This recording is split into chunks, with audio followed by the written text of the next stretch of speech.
A great shortlist for both prizes, I'm sure you'll agree. Now on to the debate. It's fantastic that we've managed to, you spoke long enough, Jean, that everybody showed up, which is great. So we'll get straight on. The motion tonight is, has the left stopped thinking? Has 11 years in power left the Labour government ideologically bereft? Is there a philosophy underlying Brownite policies, or are they just muddling through? Between modernisers calling for reform of public services and traditionalists seeking a return to old Labour values? Is there big thinking going on the left on the global challenges, climate change, trade, national security, globalisation, economic vulnerability? And has the left stopped thinking about the challenges at home, poverty, inequality, social tensions, public sector? So to address some of these questions, we've got a great panel here tonight. I'll introduce them all, but Matthew Parris is going to kick off, so he's first to get the introduction. Author, columnist for The Times, formerly Conservative MP, and this week he lamented the lack of ideas in contemporary politics, curious hollowness, and the idleness of political debate. And after him we'll have Jean Seaton, who we've just met, chair of the Orwell Prize, and author of several books on politics and media, and she's a professor of media history at the University of Westminster.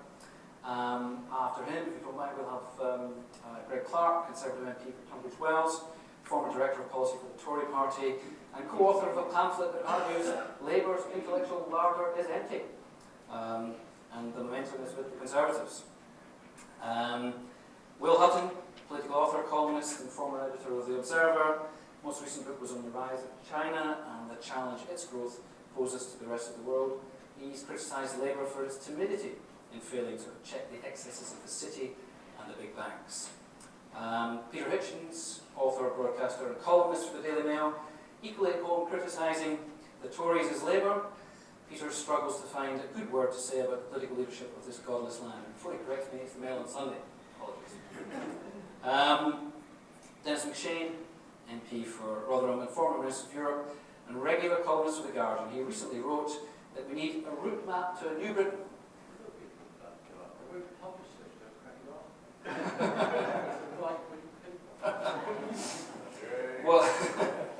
Well, perhaps you'll be able to explain to us what the route map is and what GPS Gordon Brown is using. So we'll kick off. Matthew, please. From here? Yeah, please. No more than 5 minutes. Yes, fine. Would you shout at me? I will shout at you, definitely.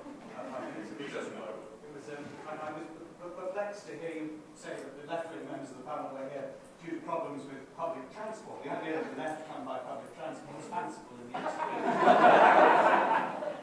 And Jean, it was lovely to hear you pat your chest with the mic on, because for the first time I understood what it would be like to be a doctor listening to a stethoscope. But you did say, Jean, you did say that it was noticeable that right-wing authors, the authors' names appear to be bigger than the titles. I think that's actually part of the diagnosis of the problems with the left, that right-wing authors are likely to be people that people have heard of these days, and that's probably the reason why the names are bigger. Has the left stopped thinking? No, I don't think it's stopped thinking. I know lots of people on the left, and they think as deeply, perhaps more deeply, as than many of the other people that I know. But what I think that the left has stopped being is united by a core of thought that they would all be said to, could be said to subscribe to. I think Nick Cohen, David Aronovich, and Bernard Crick and Polly Toynbee, they're definitely not on the right. Something unites them, but if you ask me what unifying, what coherent theory of government united, for instance, those voices, and I just plucked them out of the air, I think I wouldn't know any longer.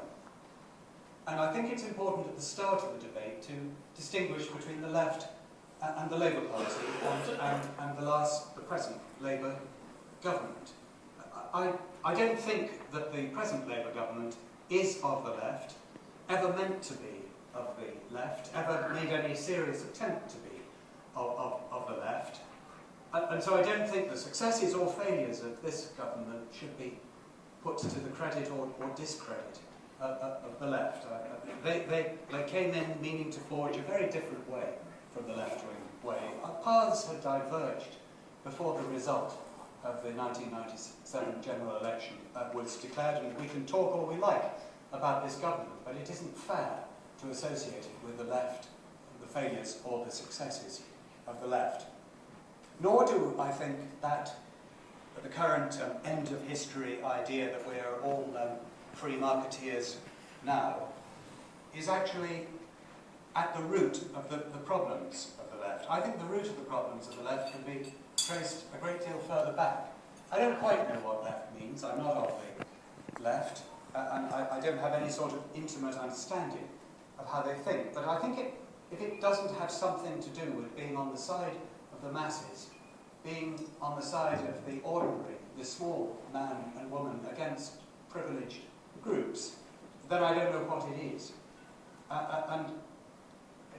Under that description, flying those colours, I think the left rather early on in the last century made two key mistakes. Firstly, it identified itself with organised labour. And probably at the time when it did, organised labour was a useful tool, a useful spearhead for helping the masses against the bosses, against privilege. But that was of its time. It is no longer, and the trade unions, whatever other virtues, utility they may possess, don't seem to me any longer the vehicle with which you help the individual against privilege, or not the principal vehicle anyway. Secondly, and it's part of the same problem in a way, the left got itself too tied up with structures and too divorced from thought and too divorced from principle.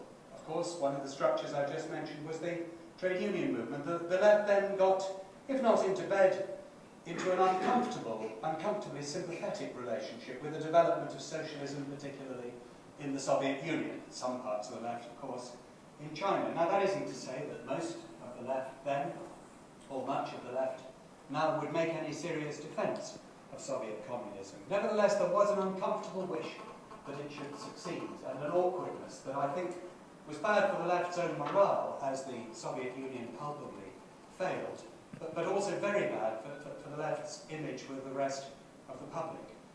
Two failures then, both involved in getting tied up with structures, the trade unions and socialist governments of the Eastern Bloc, rather than ideas. What now then? You see, I think there is an enormous area upon which, an enormous ocean upon which the left could embark. I think there is pretty widespread acceptance that what's going to drive the world and economics and to some extent politics, at least over the next 20, 30 years, is going to be capitalism, is going to be the market, is going to be consumerism. But that doesn't answer the questions about what sort of capitalism, what sort of market, what sort of consumerism it should be. And I remember the heroes of my youth, people like Hayek and Alfred Schoen and Keith Joseph, who, to Keith's credit, if he were alive today, I think would have repented of the analysis of his youth. I remember those men and how exciting their work seemed. And I think now how irrelevant Hayek or Schoen or even Keith Joseph seems to today's problems. We look at Northern Rock, we look at the problems of monopoly, we look at the problems of fair and unfair competition, we look at the problems of the environment and what we do about the environment. Those men had no answer. And that kind of right-wing capitalism had no answer to these problems. If the left would accept, in its heart as well as in its head, that the engine of history over the next 2 or 3 decades is going to be the free market economy, then the left is uniquely placed to ask how that engine should be governed, how braked, how accelerated, how its emissions might be controlled. But first, it has to come to terms with that reality.